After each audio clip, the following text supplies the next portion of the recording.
qual o país em que se mais realiza chacina em escola no mundo? Os Estados Unidos. E o que é que está acontecendo agora no Brasil? Crescimento de chacina em escola. Deputado Paulo Bilinski, para suas considerações, por 3 minutos. Ministro, a prorrogação do prazo previsto na portaria 299 para o recadastramento, conforme o senhor acabou de informar, na realidade só aproveita o governo, porque postergou por mais um mês, no mínimo, como Vossa Excelência colocou, o prazo em que lojas, clubes e atiradores ficam... Com licença, presidente. O senhor pode me recompor o tempo, por gentileza? Tempo. Secretaria, retome o tempo do deputado Bilinski, por favor. O tempo, presidente.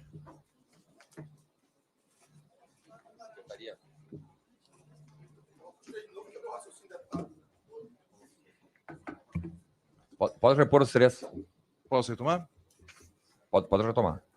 Bom, então nós temos aqui um prazo que vai de mais ou menos 7 a 8 meses em que lojas deixaram de vender armas. Clubes deixaram de faturar, deixaram de recolher tributo. Essa queda de faturamento, ministro, chegou a 90%. Não existe no Brasil negócio algum que consiga sobreviver a uma queda de faturamento de 90%. Empregos foram perdidos. Tributos deixaram de ser recolhidos. Tudo por uma decisão que Vossa Excelência, no seu discurso de abertura, deixou claro, né? Que se trata de uma questão de visões diferentes de país. Uma questão de programa de governo. Então eu queria colocar, ministro, primeiro um ponto. O Estatuto do Desarmamento, que é a legislação 10.826, que regulamenta esse assunto, ele foi votado por essa casa, por representantes do povo, na Câmara dos Deputados e no Senado Federal. E o Estatuto do Desarmamento já regulamentava vários das disposições que foram revogadas pelo decreto. O senhor poderia afirmar que, então, a vontade do povo pode ser revista de 4 em 4 anos, proibindo que o cidadão de bem tenha acesso a armas de fogo para defesa, proibindo que a atividade econômica possa ser conduzida no Brasil e revendo diversos fundamentos da nossa democracia. Eu queria que o senhor respondesse, então, se é uma questão de governo. A retirada do porte de trânsito, do atirador, o impedimento de concessão de novos CRs, a diminuição em 90% do faturamento de lojas e clubes. E, para encerrar, presidente, Mao Tse-tung, Hitler, Stalin, Fidel Castro e Lula, todos eles têm algo em comum: a vontade de desarmar o cidadão.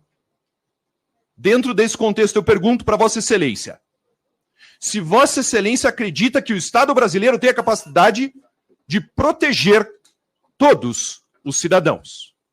Muito obrigado. Bem, em primeiro lugar, eu quero fazer um desagravo ao presidente Lula, porque realmente não é justa a alusão, por 2 razões. A primeira, a comparação histórica indevida em relação a certos personagens. Em segundo lugar, porque o nosso A comparação governo... é devida, Excelência. Presidente, fala. Senhores, de parte a parte. De parte a parte, não vamos interromper a fala de quem quer que seja, senhores. Ministro, retome, por gentileza, o seu tempo. Retome os 3 segundos lá, secretaria. Por gentileza, vamos contribuir. Respeitem os papéis aqui. Os deputados da oposição têm um papel, a situação tem outro, o ministro tem um, eu tenho um papel na presidência. Ministro, por gentileza. Então, realmente é uma comparação injusta por duas razões. A primeira, companhias que não têm nenhuma pertinência biográfica ou política com o presidente Lula. Em segundo lugar, porque até o presente momento não houve nenhuma apreensão de armas legais no Brasil. O que houve foi a apreensão de armas ilegais. Milhares de armas.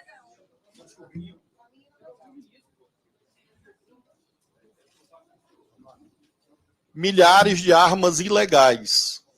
E essas armas ilegais devem ser apreendidas e continuarão a ser. E não é uma questão de governo, é uma questão de lei. Nós temos uma lei no Brasil, um conjunto de leis, que fazem com que nós tenhamos uma diferença. Diferença que nós reconhecemos que é legítima no regime democrático. Eu confio nas polícias. Eu acho que as polícias do nosso país merecem consideração e confiança. Há pessoas que não confiam na polícia e desejam instaurar uma espécie de vale-tudo no Brasil. Nós discordamos disso. Nós estamos, na nossa ótica, dando cumprimento à lei. E estamos em ótima companhia, porque o decreto editado pelo presidente da República foi confirmado pelo Supremo Tribunal Federal na ação declaratória de constitucionalidade ADC 85. Então, não há como sequer debater a esta altura, em nenhuma instância, se o decreto está certo ou errado, primeiro, porque ele existe. Segundo, foi emanado de uma autoridade competente. Terceiro, houve uma impugnação e ele teve a sua juridicidade, constitucionalidade confirmada pelo máximo tribunal do país. Então, é disto que nós estamos aqui tratando. Não há possibilidade, deputado, de nós considerarmos que serão 7 ou 8 meses, porque nós estamos ainda no mês de abril e nós tomamos posse em janeiro. Como acabei de informar o senhor deputado anterior, a nossa previsão, nosso desejo, a não ser que haja alguma intercorrência, é que o novo decreto saia em maio. Então, nós esperamos que nem 5 meses transcorram entre a posse e a edição desse novo decreto. E aí sim, nós teremos, se Deus quiser, a retomada de novos registros, novos cadastros, enfim.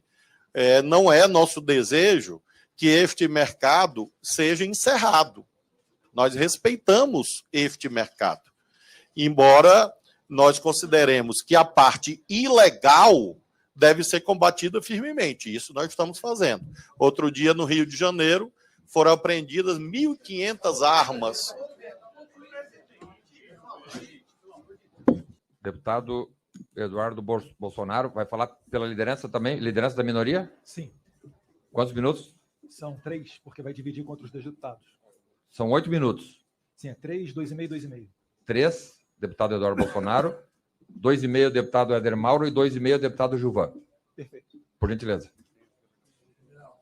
Ministro, primeiro, Vossa Excelência disse que não há uma pertinência nem do ponto de vista político entre Lula, Hitler e Stalin. E sim, todos eles, tanto Lula quanto Stalin, quanto Hitler, quanto Mao Tse-tung, contra Hugo Chávez e também Fidel Castro, tiveram como política pública o desarmamento da população.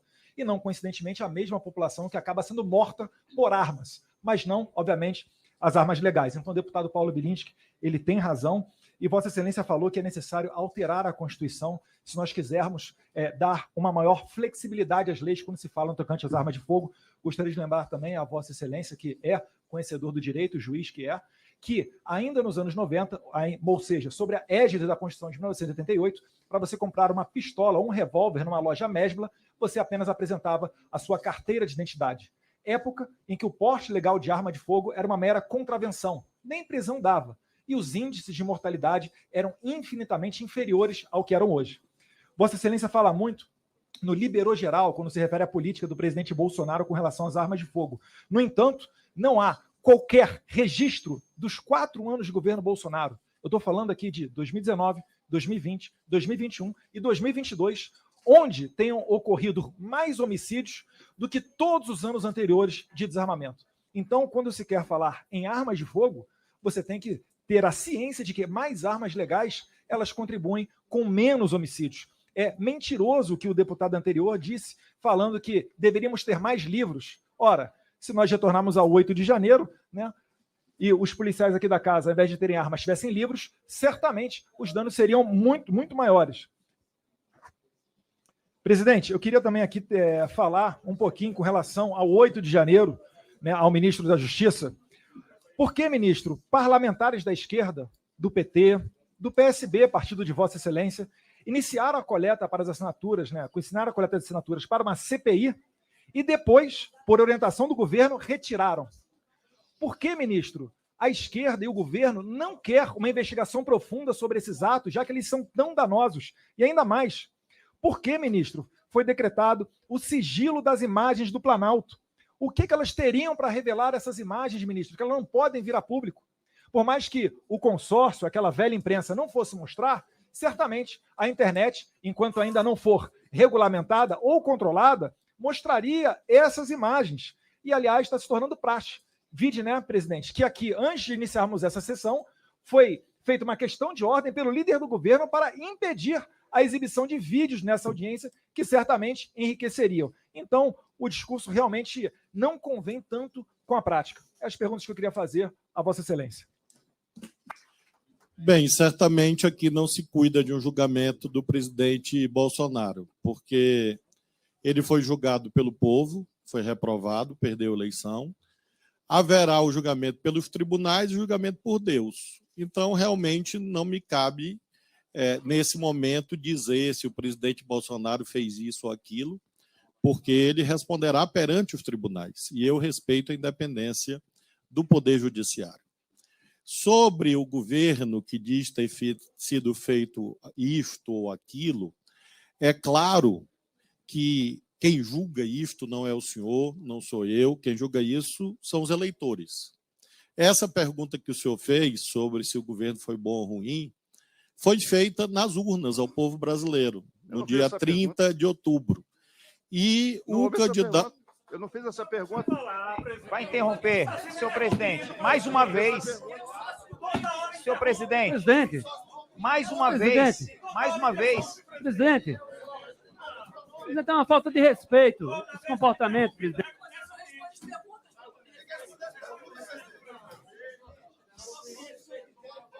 Secretaria, por gentileza, zero o tempo de novo. Os candidatos disputam a eleição e aí o povo julga. Houve o julgamento no dia 30 de outubro, o seu presidente perdeu a eleição. Pergunta. Gilberto.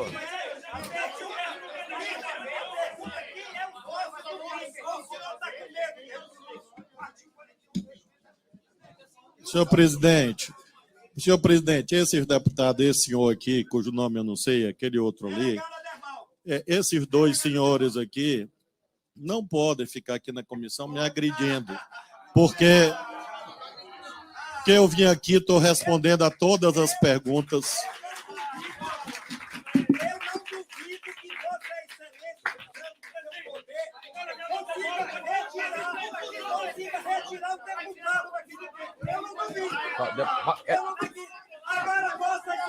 Presidente. Edemauro.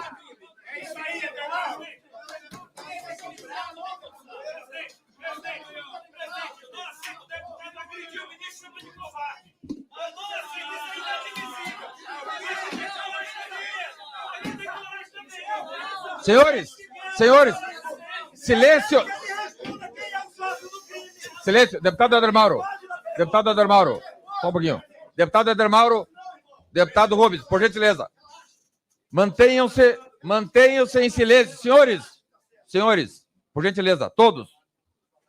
Nós estamos indo bem, o ministro está respondendo, os senhores estão perguntando, dando continuidade. Sem interromper o ministro. Ministro, por gentileza. Obrigado, presidente.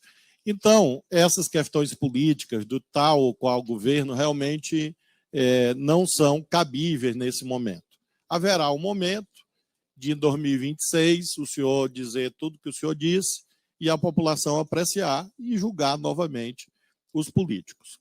Em relação a outras considerações sobre essa questão da política armamentista, quando eu me refiro...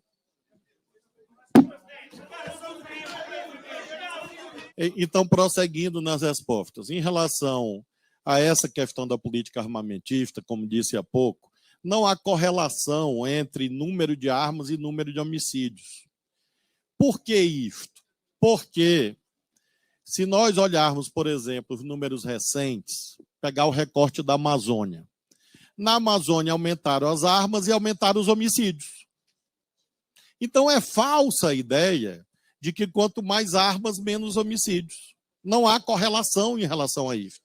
Pelo contrário, o que as notícias mostram? As notícias mostram que quando há mais armas em circulação, legais ou ilegais, é claro que se ampliam as ocorrências, por exemplo, de crimes em lares, por isso que o feminicídio cresceu, crimes eventuais no trânsito.